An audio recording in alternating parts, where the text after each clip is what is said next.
Hi guys, this is Axel, and here to discuss a little bit of strategy for Animal Fantasy as well as the Game Week 1 draft. So let's launch straight into it.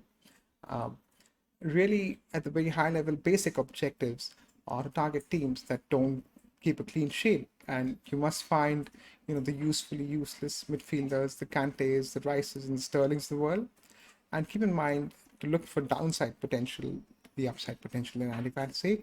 That's bookings, pen miss potential, so on and so forth. And really, a little bit of research for that, it would come in very handy if you have subscribed to the Fantasy Football Scout database. They haven't sponsored me for this, but it's a very useful database. I really like it.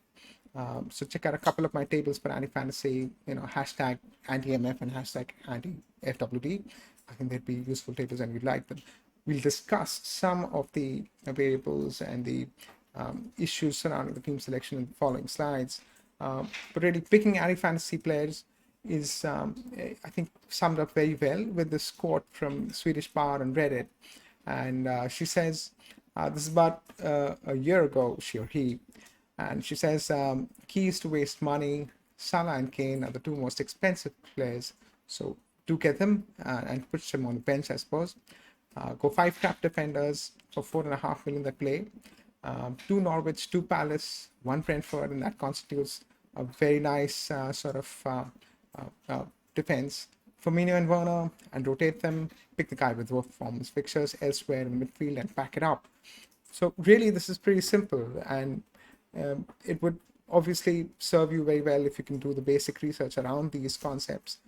So the fixtures still continue to matter, remember. That's basic in strategy. And research of underlying stats still matter.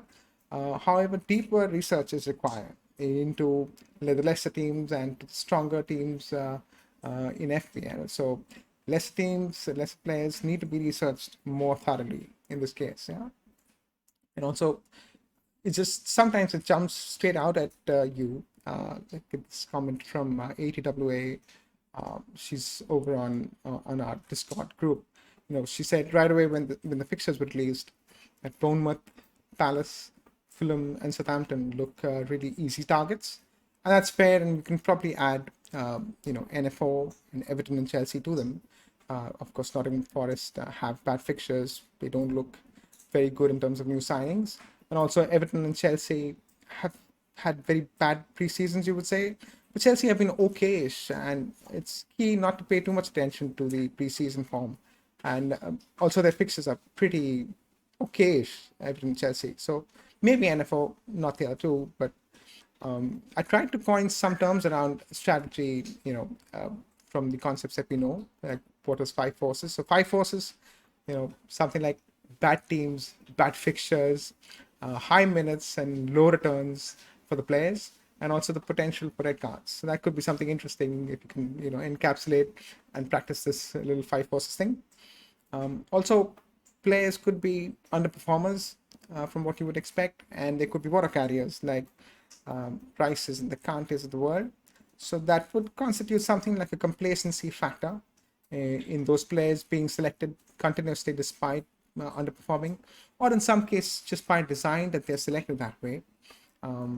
And really, the example of the former was Rashford last season, wasn't it? He was just continuously selected again and again, despite not showing much promise in terms of conversion.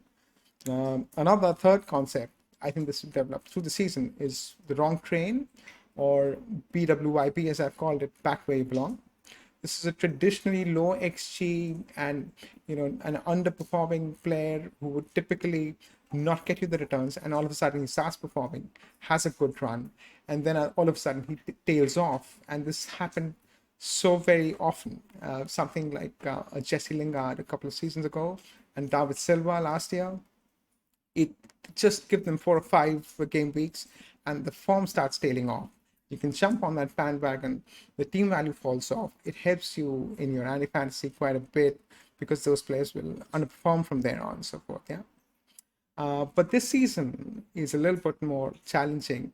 The players are generally, by and large, the opinion is that they are underpriced. And to find those premium players, therefore, to fluff up your team value is quite challenging. you have, if you just select £5 million players, 15 of them, that's 75. Where are you going to get the rest of the 22 from? So they're going to be have to be from 4 to 5 expensive premium players, and to get them in is not that easy. You have to find that overlap of high appearance as well as poor conversion, and it's not that easy to do the research, not that easy to be convinced about prospects of them failing, flopping, and yet appearing, right? So something like, and then there could be other issues like an injury to Firmino, which has happened this season. And you can look at the last comment there, MDPK173, who's a Liverpool fan. You know, I've had Firmino in all my anti-fantasy seasons as my first bench option. People like Firmino, Sterling, Rashford, they have been staunch anti-fantasy picks for a fair number of seasons now, 2 or 3 seasons probably. And for various reasons, you can't pick them. Rashford has fallen in price. Firmino is injured. Sterling has moved to Chelsea, where he could do well, yet you're not sure of his appearances. So various reasons. And also the third comment there, or the third point, my standards for clinical saying 5+ defenders are all fairly good this year and goalies are cheaper. This is a fair observation, and that really brings to home the point that, you know, finding premium players, you have to find more premium players this season probably, and it's getting more difficult. The staunch anti-fantasy picks are not really available to us this time. So some of that uncertainty is reflected in my Game Week 1 draft, as you can see here. Rodak, the keeper, he's pretty good. The defense is pretty good. Bournemouth, a couple of Bournemouth players. Bournemouth, Fulham, Palace, and Nottingham Forest. These teams have some tough fixtures up front, so it's not very difficult to select the defenders from them. Again, if you're not sure of the Bournemouth defenders, who would start, you know, Fantasy Football Start has a wonderful page where they do log minutes of various players who've appeared for various teams through the preseason. So that's very handy. But coming back to who has difficult fixtures, also Leeds have difficult fixtures, and therefore I've selected Rodrigo and Bamford in the midfield and forward line. Rodrigo also has some downside potential. He picked up 2 red cards last season, so that could be something interesting to look out for. And the selection of Sancho as well as Fred, 2 Manchester United picks in my midfield. As a Manchester United fan, it's what it is. It shows you the confidence I have in the team.